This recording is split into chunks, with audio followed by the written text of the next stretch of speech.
got my burrito, got some salsas, I got some chips, I have my water, and I got a beer. Cheers. That's a really good burrito. I was honestly really nervous before leaving that I just would be scared and kind of freaked out. I feel like now that I'm out here, it's pretty chill. Cheers. See you tomorrow. Good morning, everyone. It is the morning after my first night. Slept like a baby, swaddled in my tent. The stars were really amazing. You could like see the whole Milky Way. I actually ended up meeting a guy at the campsite who was also on a solo road trip, and we ended up just like hanging out and talking for a while. We had a very interesting conversation. We talked about like space, we talked about the environment. I think the main thing that we talked about was like the fatalistic attitude of the day, just kind of the feeling that climate crisis is looming and the world is ending and whatever, what have you. And he actually told me that part of like his road trip was a last chance to see it tour. It's basically the idea that like we're in this like mass extinction event, and so like this is kind of your last chance to see things like the Great Barrier Reef before it dies, or I guess these forests before they get burned to the ground, like that kind of thing. I understand that, but it's definitely not my vibe in terms of thinking about the end of the world. And trust me, I think about the end of the world a lot. I actually feel like I'm a pretty fatalist person in the sense that I do genuinely believe that a lot of stuff is changing and the world as we know it is ending. And so I can understand the mentality of like a last chance to see it tour sort of perspective. But in my mind, like literally everything at any moment all the time is like a last chance to see it tour. The world around you is always changing, and there's always things that are dying and ending, and also new things that are being created and born. And I think to focus on the endings exclusively is not doing a service to the natural wisdom and beauty of the planet. And it's a very human society focused perspective. Like, that doesn't mean that the world is ending. That doesn't mean that nature or life is ending. It just means that things are changing. I think over the last 2 years, I've really like gone down into that pit of fatalism. I've called it like the end of logic, where I've like logically reasoned myself into this like total end game where like everything sucks, everything's going to shit. And I feel like I reached that point maybe like a year ago or so, and then since then I've actually kind of been coming out of it, and I would describe myself now as an avant-garde optimist, in that I'm not optimistic about any one particular thing. I think with all of the things that are ending, there are also lots of voids opening up that can be filled by new things, and I have optimism about the randomness, the unpredictability, and the weirdness of the future. And I'm humbled by the feeling that I can never possibly pretend to know what's coming next. And that feeling also applies to the fatalism that I feel. On some level, I feel fatalistic, but I think beneath that level, I also acknowledge that there's no way I could possibly know what's going to happen in the future. And so in that, there's like a weird shred of hope. It almost feels like I've gone through the stages of grief and anxiety, and I've reached this place of being like, okay, well, what comes next? How can I focus on world building for the world that I inevitably know will exist after whatever it is that's happening right now? And as I said, everything's a last chance to see it tour. Like, I don't mean that like society's gonna collapse and I'm gonna rebuild society in some like dramatic, chaotic event. I just mean that society is changing, the world is changing, and we're all active participants in it. We're not just depressed, sad, impotent observers, even though in many, many cases it feels that way, and sometimes we genuinely are that role. I have like a weird kind of optimism about the potential for life in chaos and life in death even, and I'm like along for the ride. I'm here, I might as well participate, I might as well like be a part of it. And I think that that's honestly a lesson that I've learned in the last year. Like that guy, after I told him my whole spiel that I basically just explained right now, called me well-adjusted. I don't think anyone would have called me well-adjusted like a year ago. It was a nice conversation to have and a nice thing to think about and reflect upon how much my perspective has changed. And where the world is headed is like a story that we're all participating in and writing both internally as well as like collectively and externally. I choose to write a different story. I'm not saying this is like a full thesis or that I have all my thoughts formed on it. I think I'll continue to form thoughts on this probably for the rest of my life. But in terms of my travels, currently on day 2 of the road trip, and I'm planning on basically doing like a diagonal towards like the northwest. So I'm gonna go like up through the rest of California and then diagonally through Oregon towards the coast. I'm not exactly sure what I'm gonna do today. I'm just gonna try to let my heart guide. At some point I may be interested in trying to find a swimming situation, somewhere to dunk my entire body into water. Thanks for listening to my talk about fatalism and the future of the world. Let's get started. Day 2, baby.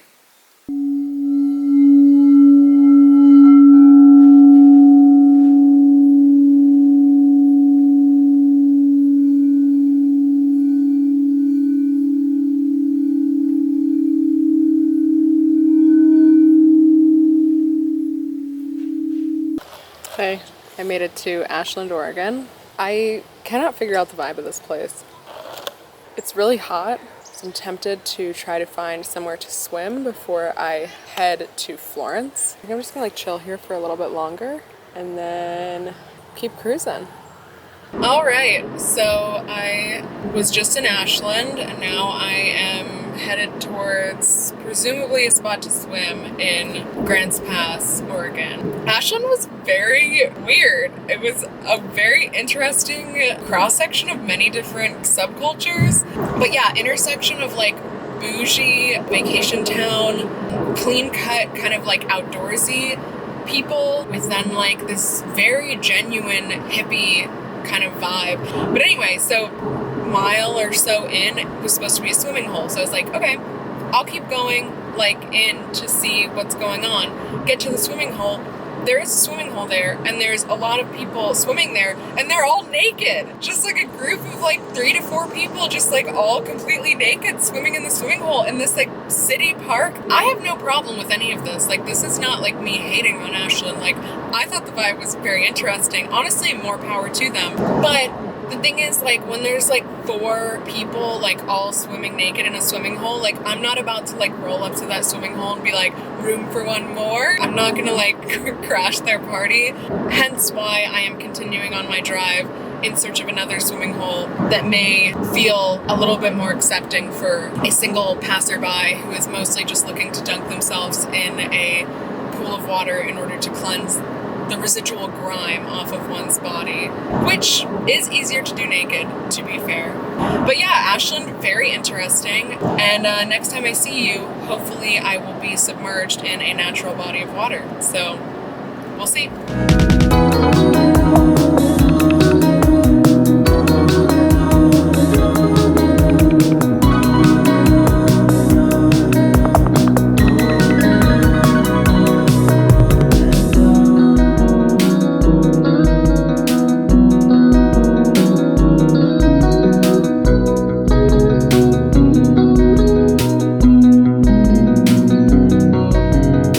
So I made it to Florence. I had to go to 3 different campgrounds until I found one that had one empty campsite that I snagged. I guess that's life on the road. You never know where you're gonna lay your head at night, you know what I mean? I'm exhausted. I ended up getting some crab ravioli and a glass of white wine in Florence, which I didn't film because I was like literally brain dead. That revived me enough to go on my quest for a campground, which I got to. I immediately set up my tent and I'm now inside of it. I think it's like 9 p.m. I'm planning to just like read and go to sleep immediately because I'm so exhausted. But tomorrow, I'm going to the beach. So looking forward to that. Good night, sleep well. Me, I guess. You're not sleeping. Yeah, day 2 complete. Woohoo!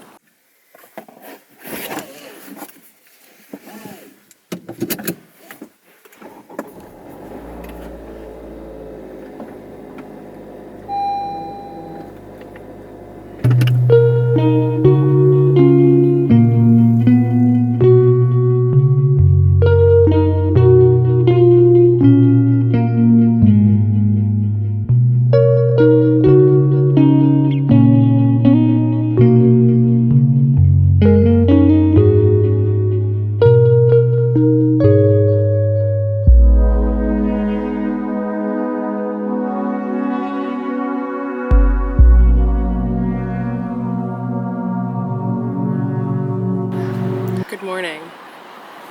I am about to make a delicious gourmet breakfast for myself. So I'm gonna make myself a lox sandwich here.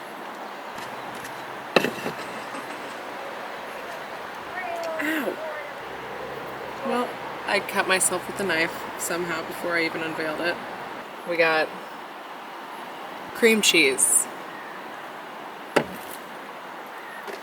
smoked salmon,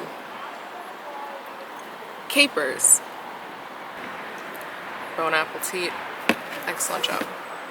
This road trip was really inspired by my upcoming 25th birthday. I'm leaving the first half of my 20s and I honestly feel really good about it. I love birthdays. I know some people are not into birthdays. I would highly suggest if you are somebody who doesn't like birthdays, why don't you just try liking birthdays? Because birthdays are a really great opportunity to be reflective about your life and to take time for yourself and, I don't know, like internalize the lessons in your life. If you don't have a way to honor time passing, it can be really easy to just let time slip away.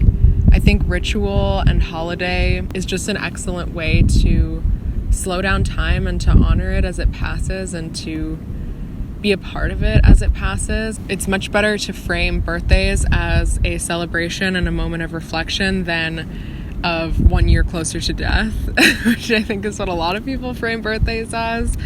I definitely understand like the fear of aging and the fear of death, although I think personally I've been less affected by it because I think I've framed my self-worth more around the things that I learn and how smart I feel I am and my personality. And I think a lot of those things get better with age if you're actively trying to learn, if you're actively trying to be a better person, like whatever, what have you. I think if you can frame your life around experiencing things, learning things, being a part of things, growing things, then time passing is an accomplishment. It's not a loss. What have I learned in the first quarter century of my life? The big thing that I've learned in the last year is open-mindedness. I'm a very judgmental person. Like, I assume that my own judgment is the most informed in the sense that, like, I see ththings and if I can, like, form an opinion on them, I assume that my opinion is right. And I used to have, actually it was like around my 23rd birthday, I think, that I had this question that I kept asking myself, which was, is it more important to be right or to be happy? Because I genuinely believed that I had to choose. Like, I had to choose either being right and being correct and like knowing everything basically, or being happy, like ignorance is bliss kind of thing. The way that I used to think about things was very like logical and analytical. And so, yes, I could get down to this like deduced judgment that I had made using my like logical reasoning skills, but it wasn't always right. I think right, or what is true, is much more subjective and artistic and absurd and strange and illogical a lot of the time. And once I learned to step outside of my own logical reasoning, I think I was actually able to reach a place where I could be right and happy, in the sense that I could be wrong logically, but right in some like deeper truth sense of the word. And relinquishing control over being right was a huge thing for me. And just being more open-minded has allowed me to actually become a lot smarter. Being open-minded is a choice. A lot of times you have to fight to be open-minded. It's a lot easier to close yourself off, I think, and to be judgmental and close-minded. But I think if you can be open-minded to things existing outside of like the paradigm that you have established as being real or true, and a lot of shit exists in this like liminal space between both polarities of like right or wrong, or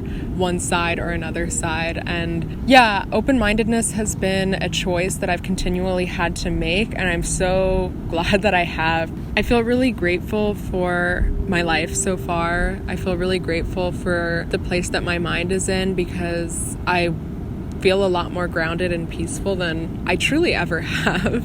I've been very ungrounded and very like living in my mind for a lot of my life, and it's been cool to experience other ways of being, and I'm optimistic that I'll get to experience even more ways of being throughout the rest of my life. I'm excited for what the rest of my life has to teach me.